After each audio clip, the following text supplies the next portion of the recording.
Good evening, everyone. Welcome to Historify. Today, I shall be talking to you about Zahiruddin Muhammad Babur, the Mughal emperor. Babur's father, Umar Sheikh Mirza, was the ruler of the province Fargana, and Babur was a descendant of Temur, the Turkish hero, and Changiz Khan, the leader of the Mongols.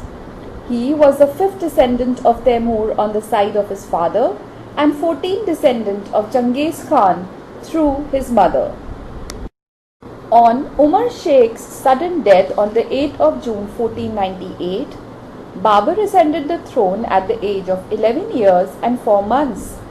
He was a precocious boy and his faculties were so highly developed that he could easily appreciate the significance of political events and judge human character.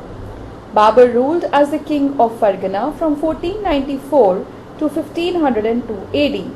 Between 1497 to 1502, he made attempts to conquer Samarkand, which held a great fascination for Babur. However, he acquired and lost the province twice and was left with no territory for some time. His greatest enemy being Shaybani Khan, the Uzbek chief, who had become the master of Transoxiana. Babur became the ruler of Kabul in 1504 and ruled as the Padshah till 1526. In 1511, he once again conquered Samarkand but lost it in the year 1512 AD. From the age of 11, Babur was engaged in warfare and aggressive conquests. From the Uzbeks, he acquired the technique of Tulguma, which consisted in turning the enemy's flanks and charging him simultaneously on front and rear at a breakneck speed. Between 1514 to 19, he secured the services of a Turkish artillery man named Ustad Ali, who he appointed master of his ordnance. A few years later, Babur acquired the services of another Turkish expert named Mustafa, and with the help of the two acquired a number of pieces of cannon cast and muskets manufactured for the use of his army, which accounted for his successful expeditions to India. Babur conducted 4 expeditions to India before the first battle of Panipat in 1526.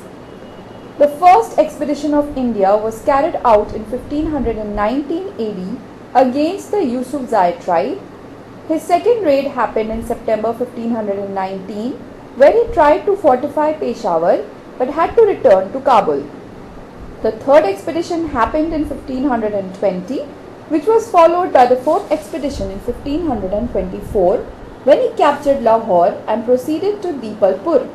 He put the garrison to sword and most of Punjab came under his control. He was joined by Daulat Khan, who hoped to get the province back. Babur, however, bestowed upon Daulat Khan's son Dilawar Khan Sultanpur and assigned Deepalpur to Alam Khan Lodhi. Alam Khan was seeking Babur's help in his proposed enterprise against his nephew Ibrahim Lodhi for the throne of Delhi. However, the situation became grim once Babur returned to Kabul and he finally decided to embark on an expedition to Hindustan in November 1525. As he advanced towards Delhi, he received a number of encouraging offers from important nobles of the Delhi court. Probably, it was this very time when Rana Sanga of Chittor sent his proposal for a joint attack upon Ibrahim. Babur reached Panipat and defeated Ibrahim Lodhi with 12,000 men or even less, according to Rushbrook Williams, the historian. Babur drew up his army east of the town of Panipat and adopted the Tulguma tactic of warfare. Ibrahim Lodhi's army numbered 1 lakh men and 1,000 elephants. The armies came face to face on 12th of April 1526 and the battle was fought on April 21st, 1526. The superior generalship of Babur, however, won the day. The battle proved to be absolutely decisive and the Mughal dynasty was thus established, transferring the reins of power from the Afghans to the Mughals in India. Immediately after his victory, Babur captured Agra and took up residence in the palace. It was here that Humayun presented to him the famous Kohinoor diamond, which was given to him by the family of the deceased Raja Vikramjit of Gwalior. The Battle of Panipat was won Babur very generously distributed the war booty which he found at Agra, Delhi and Gwalior, and left so little for himself that he was called in jest a Kalandar or a Fakir. On March 17, 1527, Babur entered into a war with Rana Sanga, the Rajput at Khanua, a village in the modern Bharatpur division in Rajasthan. The Mughal artillery proved too much even for the death-defying Rajput heroes, and soon the battle of Khanua was over in favour of Babur. The next battle that Babur fought in India was the Battle of Ghagra on 5th May 1529 against the Afghans. The Afghans were defeated and Babur became the sovereign of Bihar as well. Now for Babur, the conquest of northern India was complete.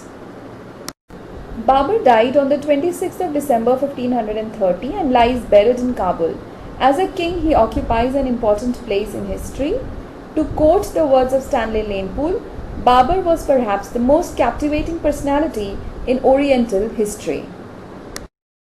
This was a story of Zahiruddin Muhammad Babur. Thank you for today.